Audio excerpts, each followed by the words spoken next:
Join UF Hall of Famer and 14-year NFL vet Shane Matthews every weekday as he brings you all you need to know about your Florida Gators, including news, analysis, and opinions with some of the biggest names in sports.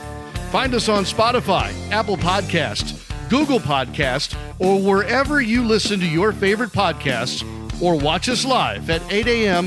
on Facebook, YouTube, and Twitter.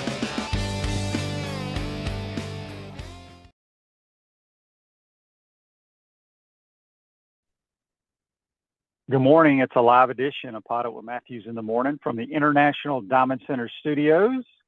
Go get you some fine jewelry, watches, and much more. It's family owned and operated with the largest selection of natural diamond jewelry all across the state of Florida. You can see them right there in the Celebration Point. Today's program, we'll have Buddy Martin from the Buddy Martin Show. And we'll have Brian Edwards from Vegas Insider give us his thoughts on the Gators, win totals, season records, and the point spreads for the first week of college football, and any other questions you may have for him. Let's go to the Titan More Hotline, courtesy of Comfort Temp. And we're joined by the host of the Buddy Martin Show, which you can listen to Monday through Thursday. I think he'll crank it up Monday through Friday now that football's starting. Eastern Standard Time, 9 p.m. Eastern. Good morning, buddy. How you doing? Good morning. Kind of getting to know this stuff after these years. How many years have we been doing this show together, Shane? I don't even know.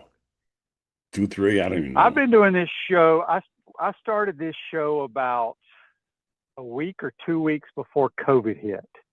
Okay. And that was the greatest thing ever that the only good thing that came out of COVID, buddy, was that I got to do it. We started doing it via Zoom. Yeah. Instead of like live in the studio. And it's great because sometimes you're on the road, sometimes you're here, sometimes you're there. And yeah, Zoom makes it very easy. Yeah, with nobody. I mean, I do my show from all over, obviously, the Panhandle, and we're going to start doing the Panhandle edition of the show up here soon, and do it for Gainesville, Ocala, etc. Wherever. Now with the mobility, it's changed a lot since we started in 2017 on the radio. Can you imagine? On the radio, there's a thought for you. Mm-hmm. Things are changing a lot, and I just don't remember when we started, but it's been 3 or 4 years at least, hasn't it, Shane? Very true. Very true. Real quick, buddy, before we jump into it, I want you to give everybody a little plug for Gator Bait Media. Y'all have a new writer that's covering the Gators on a daily basis.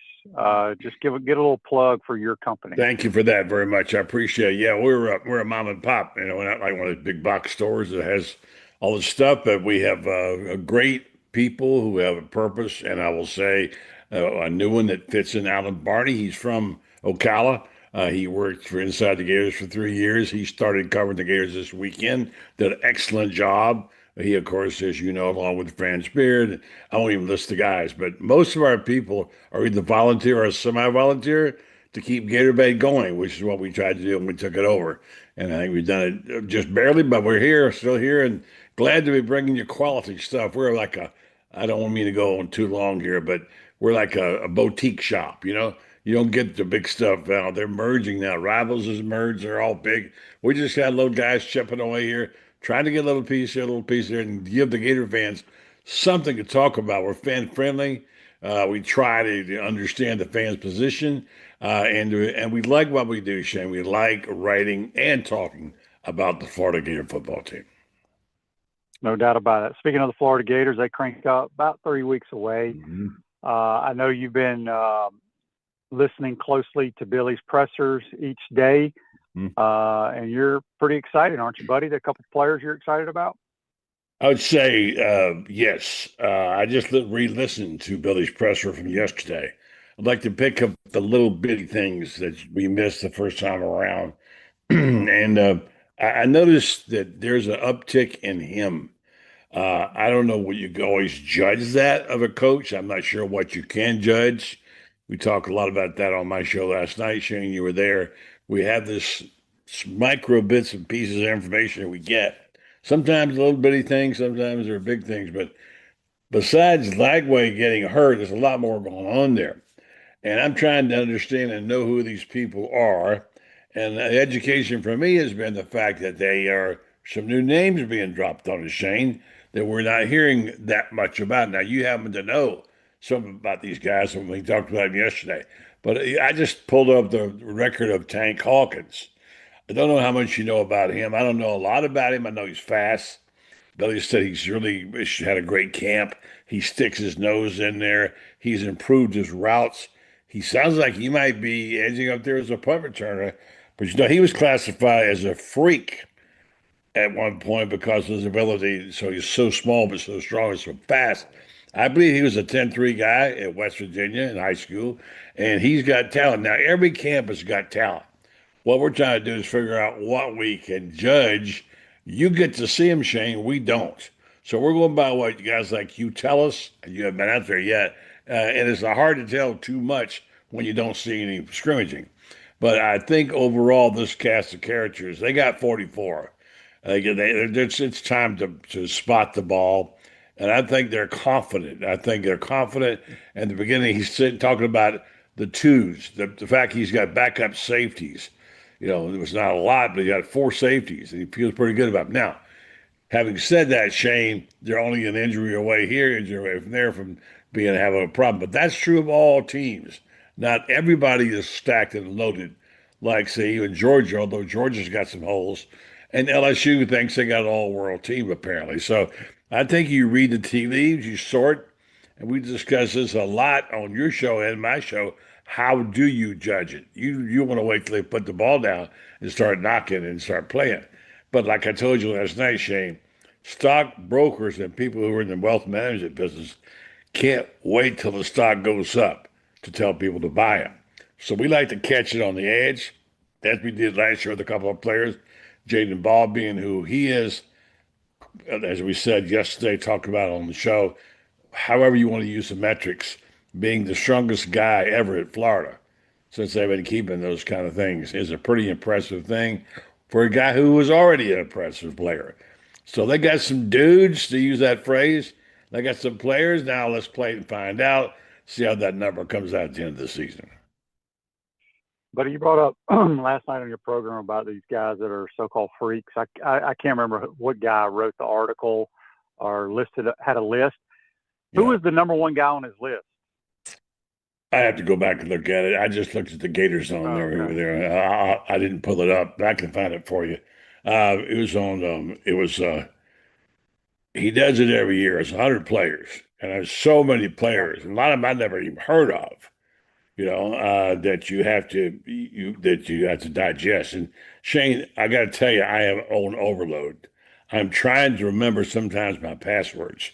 There's so many of those, and it is so much to know. But these freaks are people that are apparently setting records and running and lifting and cleaning and jerking and all that stuff. You're not weight room guys, so you don't really get into that kind of stuff. But this is Bruce. I got his name on the tip of my tongue. I read it off last night.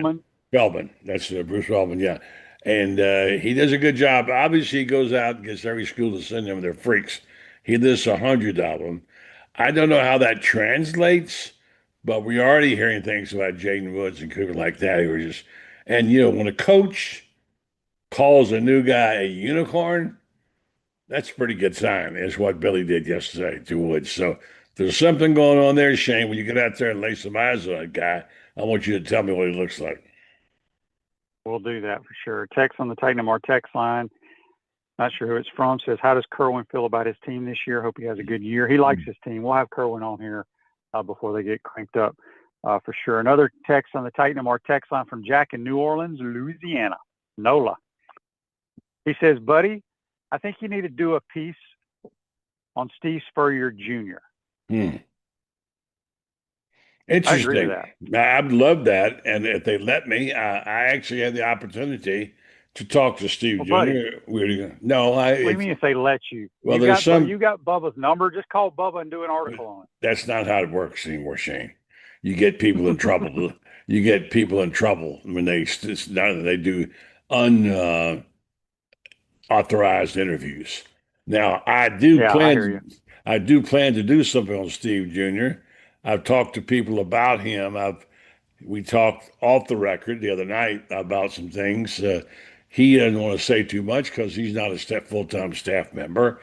I can tell you what I think I know. I'm hearing he's making some contributions to the overall game plan that he's helping the quarterback coach Ryan. What's his last name? Ron He's O'Hara. yeah, he's helping out. They value his knowledge. I mean, why wouldn't you? The guy's been around the best play caller in history of the game for so long. He knows ball. I'm a big Bubba fan, but by the way, they're not calling him Bubba anymore. You know that, don't you? No more Who's Bubba. not? Yeah, no more Bubba. Steve Spurrier Jr. I'm happy for Well, the him. family still calls him Bubba. Yeah, but they don't want us to call him Bubba. Well, I can't help it. It's normal. No, what I was saying, not so much for not, because I had him on my program a week or two ago, Did you really? and I think what people don't realize, and we talked about this briefly, Bubba Steve Spurrier Jr. Mm-hmm. has coached for three of the greatest college coaches of all time exactly. for a long time. I mean, for his dad, Bob Stoops, and Mike Leach. Yes, Mike Leach. And Boy. I think that's what I'm talking about. I think Yeah. three Hall of Fame type coaches, three of the best to ever do it. They all did it their own way. Mm-hmm. I'm not so much what he's doing now with the Gators. Right. He's an analyst. I'm talking about just what he's done throughout his career. That's a great point. I think would be. Yeah. You're right. All right. We got to. Mm-hmm. I will. I will do that. I will do that, Shane. Greg on Facebook Live, brought to you by Mel All, says, what do you and Buddy think of Antonio Gates being the first Hall of Famer to never play college football? Mm-hmm. Yeah, it's phenomenal. He was a college basketball player, turned into a tight end, and maybe, if not, one of the top tight ends to ever play the game. Maybe the top. It's a remarkable story. Yeah, maybe the top tight end. It is an incredible story, but somebody did research on these kind of things years ago. If you go through the Hall of Fame and look at the players who are in there, there are not that many first-round draft choices. I mean, they're not all dominated by great players and guys who are great at high school or college players. And many of them made their bones we know Tom Brady, of course, is a sixth-rounder. So there's something to that. I mean, yeah, Gates he's a freak, and he was a great player. Was size, he had great hands, good blocker, unselfish. And that team was really good when he was playing tight end for him. I'm glad for him. I think people should take note of that. Shane, you as a player, you don't have to be an All-American necessarily to be able to make it to pros. Well, that's true, but I mean, he did not play football. That's what's amazing. Yeah, there's even more. A lot of guys. Yeah. There's the Jerry Rices, the Walter Paytons that played at SWAC schools that are Hall of Famers and the best to ever do it at their position. But this dude didn't even play football. I think that is amazing. The most remarkable. There have been others. I think Cornell Green from the Cowboys 100 years ago was a basketball player, and so there have been others. But you're probably right in terms of a guy who never played football, how far his career went. That's impressive, and I'm not sure anybody else can match that. Whenever Meyer wanted to introduce his high-quality tequila to the Gator Nation, he made sure to get it to the HBC and his team at Spurrier's Gridiron Grill and Dorn's Liquors. Go beyond with smooth Los Landeros tequila. We got Buddy Martin here on the Titan More Hotline, courtesy of Comfortent. We'll have Brian Edwards from Vegas Insider, second portion of today's program. Buddy, now, I do get to go to practice, but so do the media guys. They get to go out there for about 10 or 15 minutes. Yeah, but they don't get to go out there if you wanted. No, they can't get you. You can't. They give it for the warm-ups, and then you go. You get to watch them play and scrimmage and all that stuff. We don't get to see that. Yeah, but you can't take a lot out of it anyway. Well, I mean, it's more than anybody else has got, Shane. I mean, they won't let us watch anything other than 10 minutes of stretching and warm-ups, whatever. I mean, you just watch so many jumping jacks, you know. And I mean, it's good to be there. I give those guys credit. Edgar and those guys work really hard to get any little tidbit of stuff. And few people knew, although you like to rip on these guys, how hard they work to get crumbs. Anything to get to you, you'd appreciate what they do a lot more. Who was the first coach start shutting practice down to the media? Was it Saban? No, they've been coaches over the years who did that. Lots of them. Lots of Well, I them. mean, there's somebody that did it, and then all the other college coaches followed suit. Yeah, And I'm I'm not thinking sure. it was probably Saban because everybody wants to do everything he does.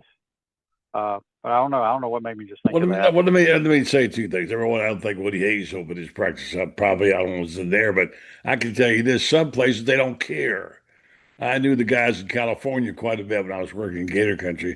There was a network of people who covered teams. Do you know how many B people covered USC practice? I don't Then know. one person at Well, USC, and yeah. then Well, back in the day when Tennessee, when Marvin West was there at the New Sinless 40 years ago, he was the only person who was allowed to come in or went in. And if Doug Dickey had a guy hurt and didn't want it out the press, Marvin West asked, if he asked Marvin to hold it, the world wouldn't know because Marvin would hold it. yeah. But what I guess what I was asking is, back when I played, Hmm. anybody could come watch practice. That's Coach Fans Spurrier. could walk through the gate. Yeah, right. Right, but I think all colleges did that back in the day. I'm just curious which coach started closing their practices, because if one coach does it, every damn coach is going to do it. Yeah, That's I'm just gonna how tell college you. football Yeah, I is. understand what you're saying. I don't know the answer to your question. I can only tell you this: when I was a Cub reporter writer at the Ocala Star Banner, working 80 hours a week, I would drive my car to Gainesville on Thursday and go to the field, as we called it, where they practiced on Thursday, and sit up in the stands by myself with no other reporters around. And after about 30, 45 minutes, Coach Hughes would walk up there and sit down with me and we talk. Unheard of, right? So it hasn't been like they've been covering practice forever. But usually speaking, remember this: back then you could call the coach on the phone. That's unheard of. You can't call anybody unless you're Shane Matthews. You can't call and ask him a question. So everything is group, group, group, group. You know, that's how it is. So, but it's a great question. I don't think anybody can answer who the first person was because there have been various. I think Bo Schembechler, Woody Hayes. I don't know who. Really, who did stop doing it? But Spurrier made it difficult for all other coaches because he let everybody come in. But buddy, I'm not going to call Billy Napier and ask him a question. No, I get you. I hear you. Yeah, they wouldn't answer to anyway. Probably it might to you, but first of all, we can't call him. No, we can't. I can, but I'm not going to call and ask him Yeah, a question. yeah. No, I know. This Well, day in sports, brought to you by Campus USA Credit Union. Put some star power to work in your financial life with Campus USA Credit Union. 1973, Atlanta Braves pitcher Phil Necro no hits the San Diego Padres 9-0, achieving the first no hitter in Atlanta franchise history. a The old knuckleballer. knuckleballer. Hmm. Yep. Yeah, you watched any baseball, Shane, last couple of weeks? I don't. I usually don't watch Major League Baseball till postseason starts. But I got home Saturday evening, turned on the TV, and honestly, well, it wasn't on ESPN. That's why I don't watch anything on ESPN right now until college football starts. But I wanted to watch the Braves Reds Bristol Motor Right, Speedway. rained But it was pouring down rain. down. So I was going to watch a few innings of that, but it didn't work out. Yeah, there was a Gator that finally got to win that game, you know. Yep. Yeah, and so I tried to watch it but missed it because of the rain as well. I do watch, usually I can't get every game because I don't subscribe to MLB, but I do watch the Rays, and that's been dreadful. Oh my gosh, it's been dreadful. They just can't. They make trades. I will give them one thing. They kept their big three. They didn't deal away, which means they didn't give up the ghost. Because, I think the owner, the new prospective owner, says if you deal Yandy and those other guys, we're not gonna buy the team. And they're gonna be sold for a lot of money. Where they'll play is not certain. The old Trop is still not, it's not gonna be a part of it now. I don't know what St. Pete's gonna do. And I like the Rays of old. They had a good first half of the season. They got a heck of a good pitching coach and manager, and I love watching them play. I love Yandy Diaz, who's just a heck of a great player. but there's not enough there, and I'm afraid they're going to get trampled down and finish 25 games out. Yeah, I agree with that. Buddy, we have a text here on the Titan Mart text line from Joseph.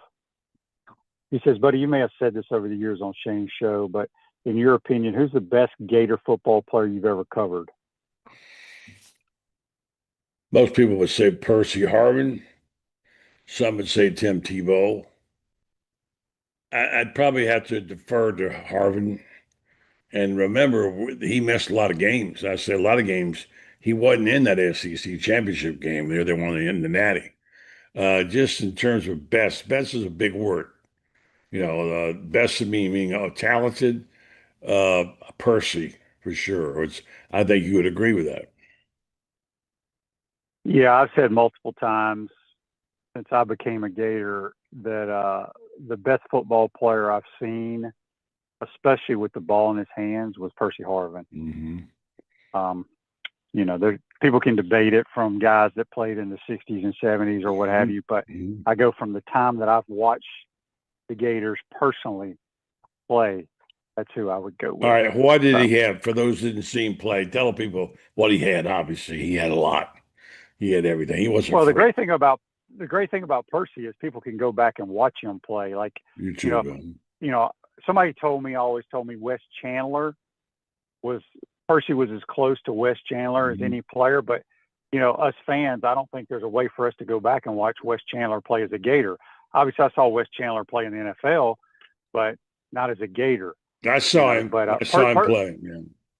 I saw him. Percy just was one of the fastest humans I've seen on the field. Mm-hmm. He was a big, powerful guy. I would, in my point of view, I would put Percy and Fred Taylor are the most electric guys with the ball in their hand that I ever saw. Yeah. Because of speed and power.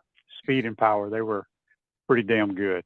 So if you could have someone like, excuse me for interrupting you, if you had someone like Tommy Shannon who played Florida many years ago, who he has said many times and continues to say, Larry Dupree. I've heard that name. Yeah. And that's what he said. He watched him a long time. And Coach Spurrier played with him a little bit. But no, and let me just say, there's other dudes out there like, they'll never be. I saw West Chandler. He was unbelievable. And they didn't throw the ball at all then. Just think if they'd been throwing the ball, what he could have done. But he was there. I got to go with Harvin right now. There's been some other great players like I could mention to you, Richard Trapp. Oh my gosh, with the ball in the hands, the guy was amazing. But I got to go with Percy. Yeah, we're getting some text here. Nat Moore, Wes Chandler was great. Again, I know those guys because I saw them play professionally growing up. Never saw them, not one clip of them playing as a Gator. William on YouTube, brought to you by Quality Plumbing, says, how about the best defensive player? Probably Wilbur. Yeah. I didn't get to see Wilbur play either, but he was pretty damn good in the pros as well. Wilbur Marshall, probably for me. Yeah, I agree with that. I would say probably the best defensive player in my lifetime of being a Gator. Oh, I may have to say Alex Brown. He'd be up there. He'd be in my top 5 or 3 even probably. Yeah, he was a great player. Yeah. Baron71 has a good question here, buddy. You probably know this because I don't.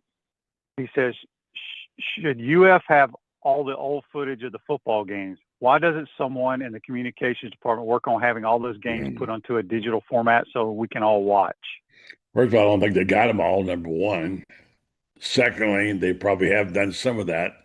And thirdly, it's a great question. There's a lot of things in the archives are being lost everywhere. And just like for what we talked about, you got eyes only now. You don't have video of Larry Dupree. There's a few clips of Larry Dupree. I don't know the answer to that, but that would be a good one. Why don't they? I don't know the answer to that. They probably worry more about, other things like trying to win football games right now. But it's a great idea, Baron. You always come up with things, and I wish they would. And it's a shame that some people don't get to see it. And listen, I want to see what was a great quarterback you threw with either hand? Cannonball, what's his name? Back in the day. I never saw that. lot of great things. There's some vintage footage, and I love things they do that on ESPN. But you're right. I wish they did have an archive, but they're limited too. They don't have a huge staff. Yeah. Cal says on YouTube, brought to you by Quality Plum, not saying he's the best player, but if we're talking most electrifying with the ball in his hands, Kadarius Toney has to be mentioned. Yeah, I mean, he made some good plays here and there, but he also ran backwards way too many times as well for me. Not even close. Not I even don't. close. I'm a There's big there's a Kadarius. million there's Yeah. a million guys Yeah. through since '88 when I became a Gator that were Kadarius Toney, in my opinion. I mean, I'd put Jacquez Green, Riedel, and those guys way Yeah. above him. Yeah. Well, you always said that, and I was a big Kadarius fan from the day one. I loved him, and you always told me he wouldn't. He was not. He wasn't the deal with the real deal. I mean, he was the real deal, but he wasn't consistent at all. And it took him 2 years to figure out the game, and he made some bonehead plays. But when he was in the open field, it was a beautiful thing to watch. That is true. All right, buddy, who you got on the program tonight? Well, tonight's Lauren Meadows and Rob Brown. They'll be carrying you on the program tonight. Check them out. They have good guests and good things. And we're back tomorrow night with our usual crew with Allie Peak Warner. You got a chance to see Allie, I think, the other night. She and Eric were there, and we'll have Scott Carter in the gang. So we just kind of follow in your footsteps. Whatever you do, we copy you, Shane. I don't know about that. Buddy, appreciate your time. Love everything you do. Again, let everybody know how they can subscribe to Gator Bait. Appreciate that. And please do go to gatorbaitmedia.com, sign up. You can get several different plans. It's good stuff. It's the stuff you're not going to read other places. Really good writing, Fransbury. Has some terrific articles up there. Now, gatorbaitmedia.com. Appreciate you checking us out. Thanks. That's Buddy Martin. Join us on the Titan MR Hotline. Again, you can listen to his program, 9 p.m. Eastern Standard Time on all your different podcast platforms. Buddy, have a good day. We'll talk to you next week. All right. That's Buddy Martin. Join us on the Titan MR Hotline, courtesy of Comfort Temp. We'll take a quick time out, come back, get your questions ready if you want to make some money with our man, Brian Edwards from Vegas Insider. You're watching and listening to PodUp with Matthews in the morning. From the International Diamond Center Studios, we'll be right back. Our premium sponsors are Campus USA Credit Union, International Diamond Center, Meldon Law, QC Kinetics, UF Health Orthopedics and Sports Medicine Institute, JF Hayden Craft Liqueurs, Florida Cracker Kitchen, Los Linderos Tequila. Gridiron sponsors are Baker Sporting Goods, Comfort Temp, Electronics World, Florida Victorious, Gallo Car Wash, Miapa Latin Cafe, Peachland Dental, Quality Plumbing, Ruse Ogre State Farm, Silverback Concrete, 84 Lumber, Big Mills Cheesesteak, Celebrate Primary Care, Dowling Signs, Gator Bait Media, Gator Dominoes, Ironwood Golf Course, Tropical Smoothie Cafe, UF Bookstores, Nest and Wow, MG&A Wealth Management. Watch and listen to us live on Facebook and YouTube. Listen to the podcast whenever on Apple or Google Podcasts, Spotify, or wherever you listen to your favorite podcast. Remember to like, follow, and subscribe so you don't miss an episode. To become a sponsor, call my man Freddie at 352-284-3733. I'm tired of you living in pain, and I want you to get real lasting relief from chronic pain in your knees, back, shoulders, and hips. QC Kinetics can get you moving again with cutting-edge regenerative treatments with no drugs, no downtime, and no surgery. Stop putting it off. Call now and schedule your free consultation. Call QC Kinetics now in Gainesville, Ocala, and the Villages. 352-400-4550. 352-400-4550. Hi there, this is Coach Steve Spurrier, and I want to let you know that by popular demand, Spurrier's Gridiron Grill's delicious brunch is now served in a premium buffet. You have spoken, we have listened, and we're now serving Gainesville's only elevated buffet, complete with an omelet station, ginger sage chicken sausage, shredded short rib, and of course our chicken and waffles. Plus, you can enjoy bottomless, mimosas, and Bloody Marys. So join us every Saturday and Sunday from 11 to 3 for the best brunch in town.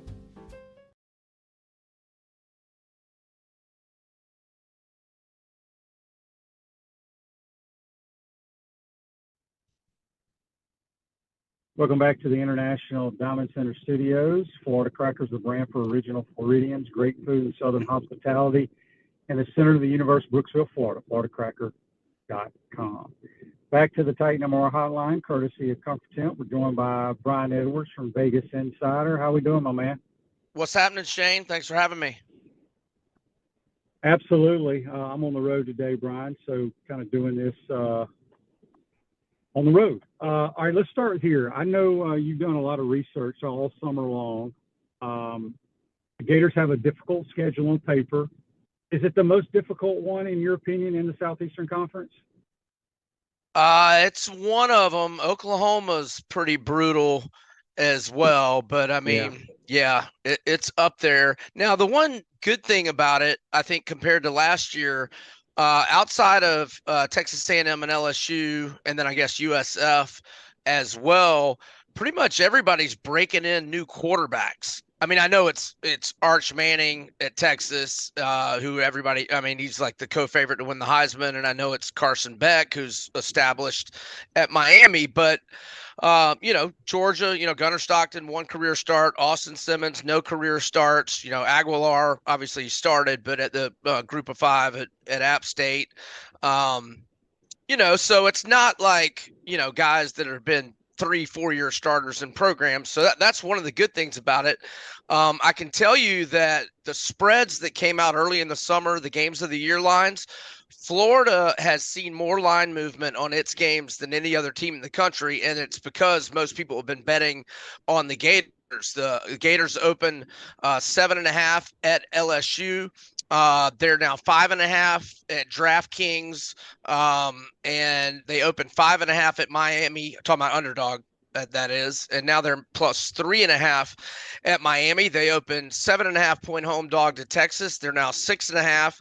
They opened 9.5 point dog to Georgia. They're now 7.5, and they opened minus 2.5 to Tennessee. They're now minus 4, and they opened 10.5 to Florida State, and they are 12.5. The win total, 7.5, still at most books. And if you like the over, you can get a small plus money payout. It varies anywhere from like even money to plus 115. Andy on Facebook Live, brought to you by Mellon Law, says, Brian, what's your take on the Gators being ranked 17th in the coaches poll with 5 teams they're playing this year ahead of them? I've got Florida number 10. Now, I don't know if the coaches poll, if they do that, like they're predicting, where they're going to finish or, where they are right now. I mean, I do my rankings based on who I would make favorite over whom on a neutral field in week 1. And I've only got 9 teams I'd make favored over Florida. Now, obviously, that's assuming DJ Lagway is healthy. Just like every over you bet on a season win total, it's dependent on a star quarterback being healthy. And I've got 2 that I'm on, Vandy and Florida, where if Lagway or Pavia go down, I'm going to be in trouble. But I think Florida can win 9. And maybe, if they get a win over Texas or Georgia in those 9, depending on how everything shakes out everywhere else, maybe they can slide into the playoff. But I've got them going either 8-4 or 9-3, and I played the over. All right. Let's kind of switch gears from the Gators right now. Week 1, there's some really high-profile football games. Do you like anybody in those games, like Texas, Ohio State, Alabama, Florida State game, those lines? What do you like from those? Well, I don't want to lay double digits with Alabama. I mean, they lost outright 3 times as a double-digit favorite last year, including twice in their last 3. And I just haven't seen enough of Ty Simpson. Like, I'm not trying to have a strong preseason opinion on Alabama. And that goes for a lot of other top teams. Like, I haven't seen Julian Sayin at Ohio State. I don't know what Notre Dame's going to do at quarterback. Even Oregon with Dante Moore, we saw him as a freshman at UCLA, but we didn't see him at all last year. So, but Alabama especially, I'll have a better take on them probably at halftime in Tallahassee, but I'm definitely not laying those points, and I'm not really interested in FSU either. and I'm done betting LSU in week 1, but I'm certainly not laying 4 with Clemson. So right now I've bet 2 games, but they're not marquee games at all. I've bet Toledo plus 10.5 to Kentucky, and I've bet Cincinnati plus 7 to Nebraska at Arrowhead in Kansas City. But most of my bets right now are more like season win totals, Heisman, etc. Speaking of the Heisman, a lot of people, you can take some, it's all about odds or whatever. Who do you like to win the Heisman Trophy next year?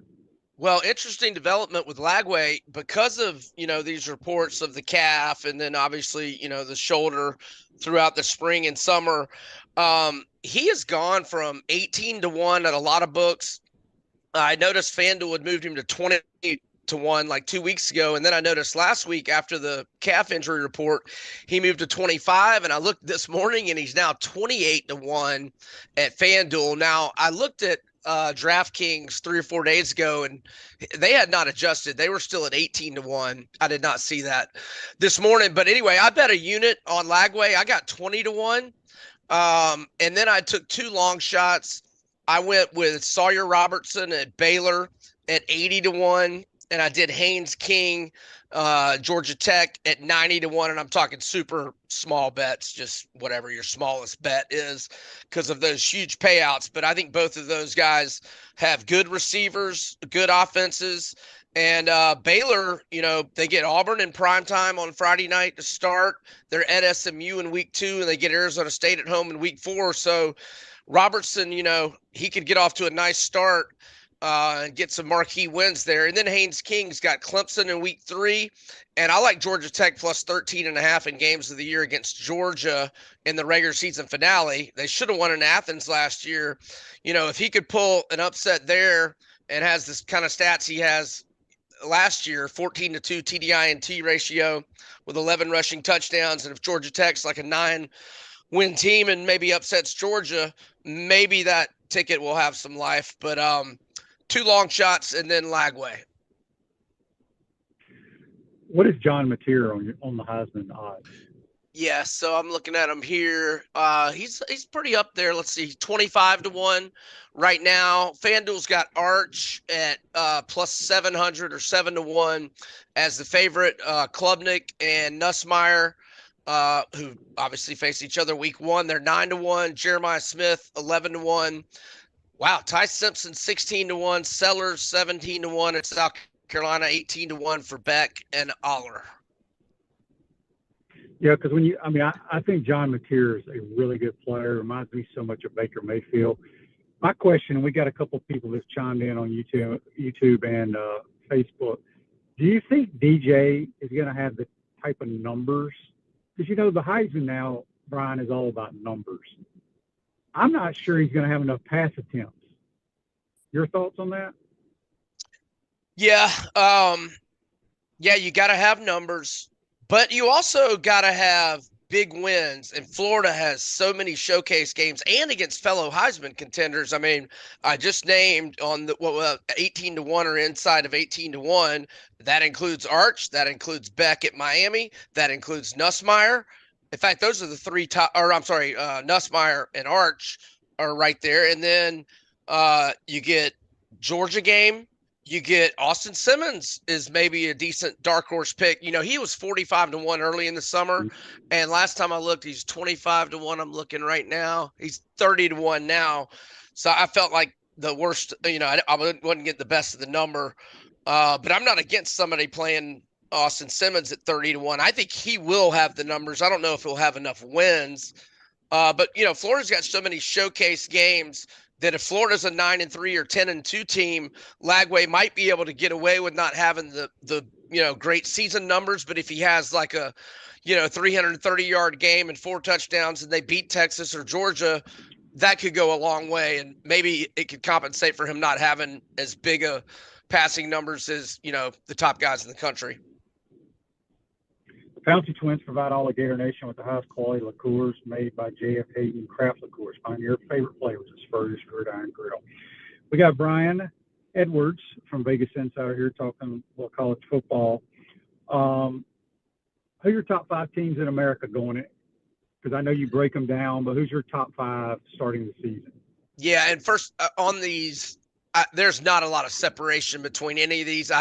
Took me like a week to decide who I was going with number 1, and I don't feel good about who I went with number 1 because I feel like all these teams have warts. But I went 1 Georgia, 2 Texas, 3 Oregon, 4 Penn State, and 5 Ohio State. And I've got questions about the quarterback position with Georgia, Oregon, and Ohio State. So I don't feel great about those. I'll just give you my whole top 10 if that's all right. I went LSU 6, Clemson 7, Notre Dame 8. I feel like Notre Dame's got a top 5 roster, but I have no idea at quarterback. I went Bama 9 and Florida 10. Yeah. There's a lot of schools that don't have established quarterbacks out there. You know, as you just mentioned, we don't know what Ty Sims is going to bring. I want to get your thoughts because it depends on what podcast you listen to or what telecast or what magazine you read. The Texas Longhorns, obviously Sark has done a phenomenal job. They've been in the playoffs the last 2 years. But a lot of people think with Arch Manning at quarterback, they're not going to be as good. I think Arch is going to be a hell of a player. I think he's very talented. Just give me your thoughts on him. Yeah, I think he's going to be really good too. Just with his betting odds, I don't think it's a good Heisman bet because if they lose at Ohio State, they update the Heisman odds weekly. You could probably get a better number, the week after the Ohio State game. If they lose that game, they may win it and he may, be the favorite the rest of the year. But I think Texas might have the best defense in the country. Most publications have 3 of their guys as preseason first-team All-Americans. Talking about linebacker Anthony Hill, defensive end Colin Simmons, and Michael Taffe at safety. So they're loaded. They're loaded at running back. Now they lost their top 3 receivers, but I think Ryan Wingo is poised for a big year. 2 of their incoming 5-star freshmen are wide receivers. They got an outstanding tight end from Cal, Jack Andres. And Texas is loaded. Now they did lose a lot of dudes, but they hit the portal pretty good. And they're loaded. And I think Arch will be really good. But I don't know. I got to see it more from him against good. Those 2, he played started Mississippi State, and I want to say ULM were his starts last year. So I got to see it against quality competition to, become more of a believer. But I have no doubt he'll be really good. John on Facebook Live, brought to you by Mel Law, says, Brian, what is your take of LSU and Clemson, especially with Kelly losing his first 3 opening games?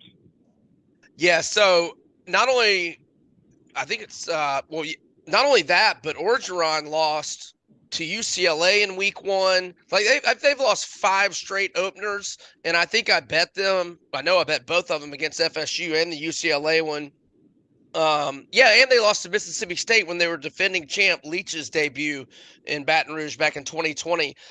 I wasn't on them that game, but I'm done betting LSU in week 1, and I'm not going to do it against Clemson. But in general, I like LSU a lot. And because Georgia and Texas have the shortest odds to win the SEC championship game in the, plus 270 to plus 300, 3-1 range. If I had to bet one team to win the SEC, I'd probably do LSU at plus 700 or plus 750. They got the number 1 transfer specific class in the country, 18 transfers, 16 from Power 4 programs, 12 4-stars. Harold Perkins is back because of the injury. Whit Weeks, first team All-American, preseason in most publications. They got Barryon Brown from Kentucky, best kick returner in the country, 5 career touchdowns on special teams. Aaron Anderson, good receiver. I think LSU is going to be really good. And, that'll be a good week 3 game when the Gators go out there. Braun71 on YouTube, brought to you by Quality Plumbing, wants to know your thoughts on UNLV's season win total of 8.5. Yeah, so I like what Mullen did in the portal. He got a lot of Power 4 guys. In fact, he got 42 transfers, 26 were from Power 4 programs. Now, none of them were 4-star transfers per the 247 Sports Composite, but 16 of them were 4-star guys out of high school, and 2 of them were 5-star guys out of high school. So Mullen got a bunch of guys that were highly touted prospects that have kind of had disappointing collegiate careers, but, have a lot to prove and are probably hungry. So I think UNLV is going to be good. So I wrote this down on July 16th that their win total was 8.5, and I marked them 7-1 with 4 swing games.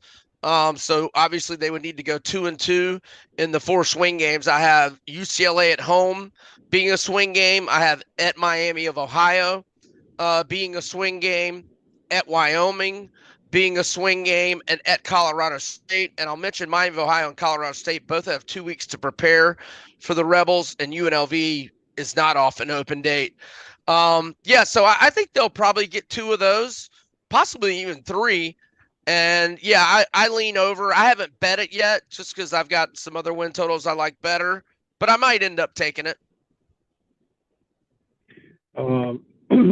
Gary on the Titan More text line wants to know your thoughts on the tough 4-game stretch the Gators have when they play LSU, Miami, Texas, and Texas A&M. Yeah, that's a brutal stretch. So I'm saying they're going to split out of both of those. In other words, I think they'll get 1 of the 2 at LSU and at Miami. And then, I think they got a great chance against Texas. But if they beat Texas, I think they'll be in a flat spot at A&M, and I think they'll lose in College Station. If they lose to Texas, I think they got a good shot to win in College Station, if that makes sense. So I got to go on 2-2 in that stretch. The result at A&M pending, I think it'll be the opposite result of what happens against Texas and Gainesville. Brent in Macon, Georgia on the Titan More text line, he wants to know, as of today, who do you have playing in the SEC championship game, and who do you have playing for the national title? Good question. And I'm not married to an answer. Right now, I would probably say LSU doesn't play Georgia or Texas, I don't think. This is the easy pick, and it's the boring one just to say Texas, Georgia. So I'm going to say Texas and LSU. And then CFP finals. Gosh, like I said, there's so many of these top contenders that I'll feel more confident in their, end of season result once I see their quarterbacks play for a couple of weeks. But I don't have that benefit right now. So I'm going to I'll say Texas beats Penn State. Texas beats Penn State for the national title. Okay. All right. William has another text. This is interesting on the Titan More text line. He wants to know, do you bet halftime lines, and are you an in-game bettor? I am. And when I bet in games, my rule is I like to get a better number than it is, pregame. So let's say FSU gets out to a 14-0 lead on Alabama, but it's still mid first quarter or late first quarter. And Alabama, which, right now is, 12.5. If I could get Alabama -3 down 14-0, that would be my thought process. I'm not saying for sure I would do it, especially if Ty Simpson throws 2 interceptions on the first 2 possessions. But that's how I approach in game. And another example would be like LSU Clemson. LSU's +4 or 3.5 or 4 right now. If Clemson, got a 10-0 lead, and I could get LSU +8.5, I'd probably want to do that. So that's how I bet in games.